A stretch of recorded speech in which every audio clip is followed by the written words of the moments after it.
చాలా మంది అంటే రెగ్యులర్‌గా ఈ జాతకాలు అవన్నీ ఫాలో అవుతూ ఉంటారు. ప్రత్యేకించి ఏదైనా పండుగ వచ్చిందంటే ఇప్పటి నుంచైనా మా జాతకాలు మారుతాయా అని ఆలోచిస్తూ ఉంటారు. అలా శివరాత్రికి ఏమైనా ఏ రాశుల వాళ్ళకి బావుంటదంటారు? ప్రతిరోజు జాతకాన్ని మార్చుకోవచ్చు మనం. ఆ!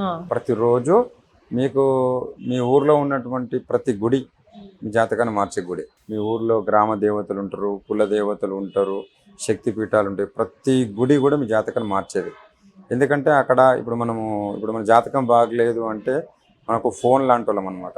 ఫోన్కి సిగ్నల్ రాకపోతే ఏం చేస్తాము, కొంచెం టవర్ దగ్గరకు ఇంట్లోకి వెళ్ళి బయటకు వెళ్ళి ఎట్లా వస్తామో అదేవిధంగా మీ జాతకం బాగలేనప్పుడు మీకు సమస్యలు వచ్చినప్పుడు ఇంటికి వెళ్ళి బయటకు వచ్చి దేవాలయంకి రావాలి. దేవాలయం అనేది ఒక టవర్ లాంటిది అనమాట. ఇక్కడ అంత శక్తి ఉంటుంది. నిజంగా నేను చెప్పేది ఊరికి ఎగ్జాంపుల్స్ కాదు. ప్రతి ఊర్లో కూడా ఊరి పొలిమేరలో దేవతలు ఉంటారు, ఊరు మధ్యలో దేవతలు ఉంటారు చూసినారా, అక్కడ నుండి ఆ ఊరికి శక్తి ఉత్పన్నమవుతుంది. ఆ ఊరు సుభిక్షంగా ఉండడానికి కారణం ఆ గ్రామ దేవతలు, ఆ ఊర్లో ఉండే దేవతలే అన్నమాట. అక్కడ ఏ గుళ్ళో అయితే, ఏ ఊర్లో అయితే అక్కడ దేవాలయాల్లో నిత్యం పూజ జరుగుతుందో ఆ ఊర్లో ఉండే వాళ్ళందరూ కూడా ఆయుర ఆరోగ్యాలతో ఉంటారు. అది మనం చెప్పే ఊరికే దానికి దీనికి ఏం సంబంధం అంటే, మనం చూడండి 90% మన మనసు చెప్పింది మనం చేస్తూ ఉంటాం. ఈ పైన శరీరం అంతా ఊరికేనే ఏదో ఒక తయారవుతాం అంతవరకే, కానీ మనసు చెప్పింది మనం వింటూ ఉంటుంటాం. మనకు ఆ మనసు మనకు కనపడుతుందా? కనపడదు. ఆ మనసు ఎవరి ఆధీనంలో ఉంటుంది? ఆత్మ ఆధీనంలో ఉంటుంది. ఆత్మ ఎవరి ఆధీనంలో ఉంటుంది? పరమాత్మని ఆధీనం. పరమాత్మ ఈశ్వరుడు.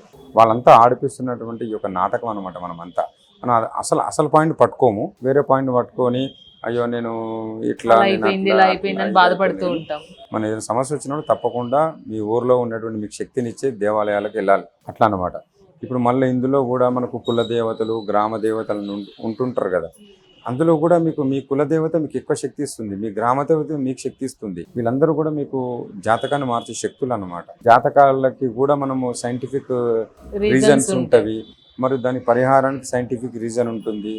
ఇప్పుడు మనము పూజ అనేది భగవంతుడు అనేది, ఇప్పుడు మనము మెడిసిన్ వాడతాం కదండి, అది హోమియోపతి, అలోపతి, ఆయుర్వేదిక్ అని.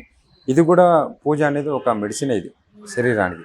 కాకపోతే అవన్నీ బయటకు కనపడితే ఇవి కనపడవు. మన ఈ కలికాలంలో ఏంటంటే కనపడింది మాత్రమే నిజం అనుకుంటాం, కనపడింది అంతా అబద్ధం అనుకుంటాం అనమాట. ఇది కనపడిన శక్తి ఇక్కడనే జనరేట్ అవుతుంది. ఆ మూడు పని చేయాలంటే ఇక్కడనే మన మనసులో సాటిస్ఫై అయితేనే ఏం బంద్ అయితే పనిచేస్తుంది.